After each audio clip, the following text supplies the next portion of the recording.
प्रभु की सेवा संपादन करने के लिए पूरे शरीर की ताकत लगा दो। इसमें प्रमाद स्थिति नहीं। हम केवल भजन को समझते, एकांत बैठे तो भजन हो रहा है। अब देखो क्या हो रहा है, अंदर मनन करके देखो। अब जब हम श्रृंगार करते हैं तो देखो मन बुद्धि पूरा लगेगा, नहीं तो श्रृंगार बिगड़ जाएगा। जरा भी मन हटा तो श्रृंगार परिचय बताने लगता है प्रभु के श्री अंगों का कि आज एकाग्रता पूर्वक प्रियता के भाव से नहीं किया गया है।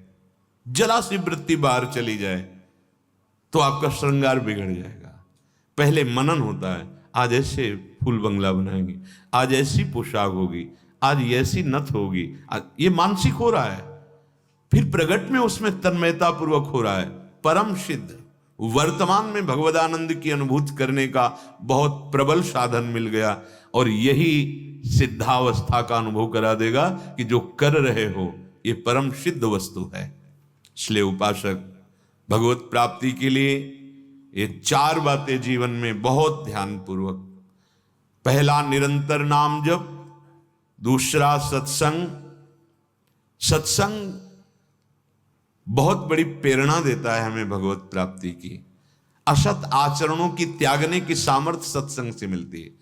और तीसरा शास्त्रों का स्वाध्याय अनिवार्य है। और चौथा भगवत सेवा। इससे पूर्णता की प्राप्ति हो जाएगी, अर्थात आपकी स्वीकृति हो जाएगी,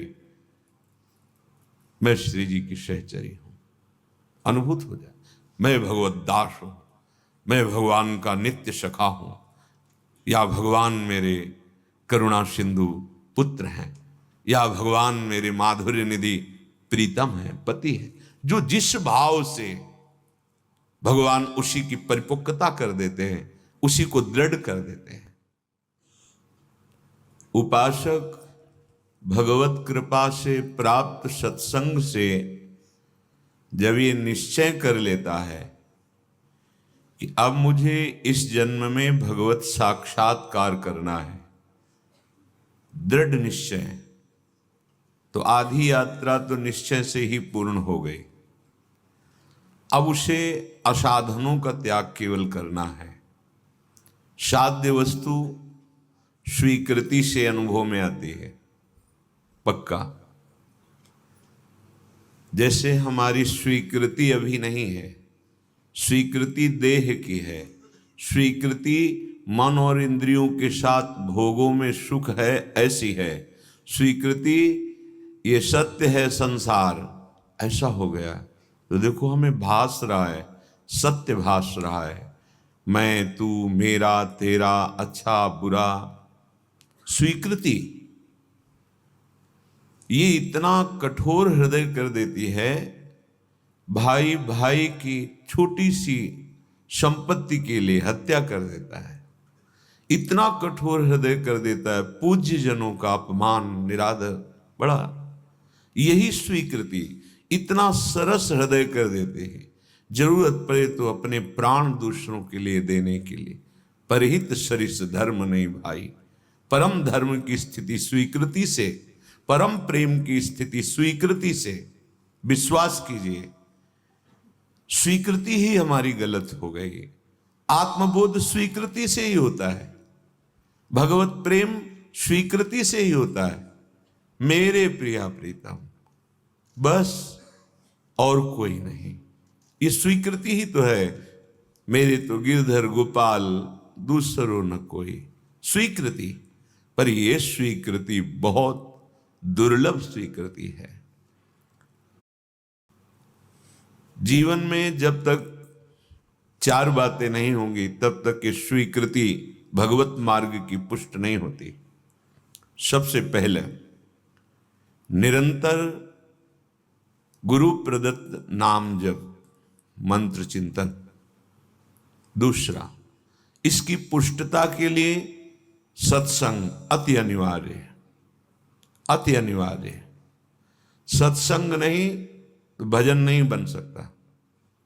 भजन न होई संग बिनु।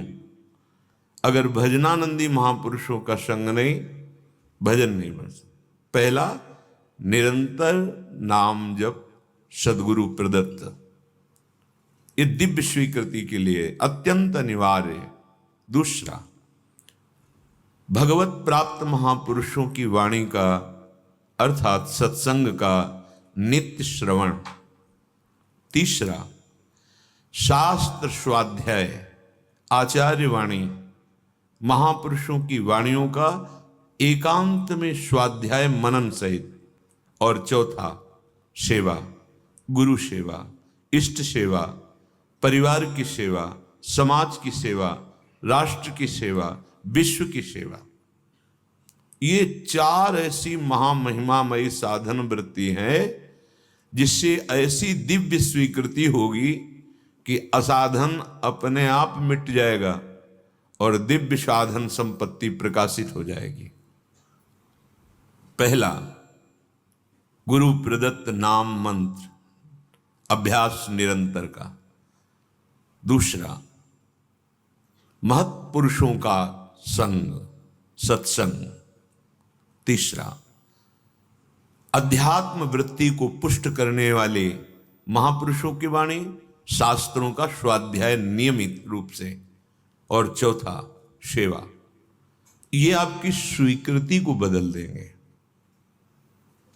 स्वीकृति ही भगवत प्राप्ति है। आप सच्ची बात समझ लो, ये मनन की हुई बात कह रहे हैं। जहां स्वीकृति हुई स्योहम, सोहमस्मि, अहम ब्रह्मास्मि, वो ब्रह्मबोध की तरफ पहुंच रहा है। स्वीकृति हो गई, मैं स्त्री, मैं पुरुष, मैं कर्ता, मैं भोक्ता, तो दुर्गति की तरफ बढ़ रहा है। सारा खेल स्वीकृति का।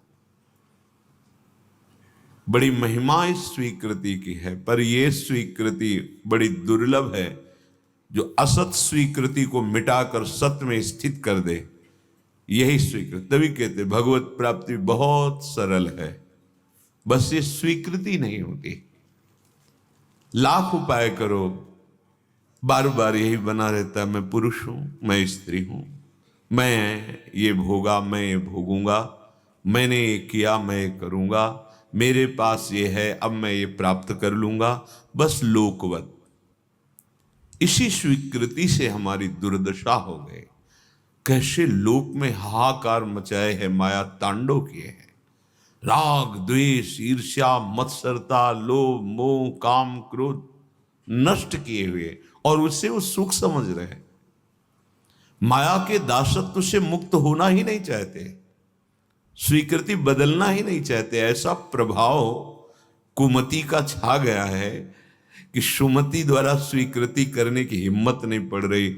मैं प्रभु का हूं और इस जन्म में सिर्फ मुझे प्रभु को प्राप्त करना है, दिव्यानंद की अनुभूति करनी है, स्वीकृति ही नहीं हो रही।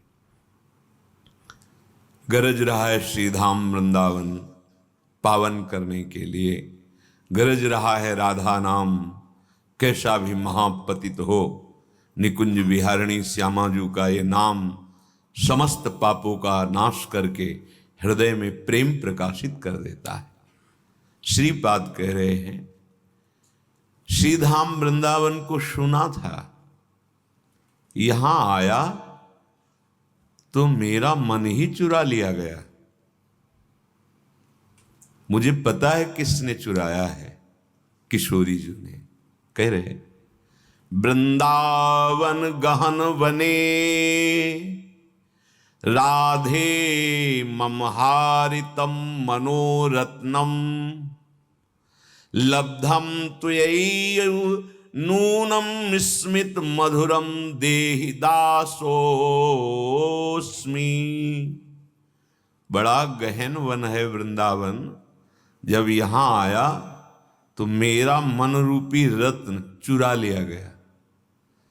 उनका मन रत्न है, अपना तो अभी कूड़ा करकट समेटे हुए है, इसे रत्न बनाना होगा।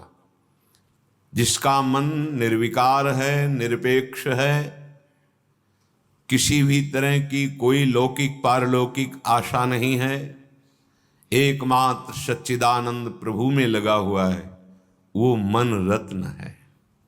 श्रीपाद ब्रह्मबोध संपन्न महापुरुष हैं। कह रहे, महिमा सुनी वृंदावन की आया, इतना गहन वन वृंदावन, यहां खो गया मेरा मन रूपी रत्न, और उसे मानो चुरा लिया गया। किसने चुराया? बोले राधे मम हारितम मनोरत्नम, मुझे पता चल गया, चुराने वाले का पता चल गया, मेरे मन को किशोरी जो ने चुरा लिया है। अब मन तो मैं वापस लूंगा नहीं, लेकिन उसके बदले में लूंगा। क्या लूंगा? लब्धम त्वयैव नूनम स्मित मधुरम।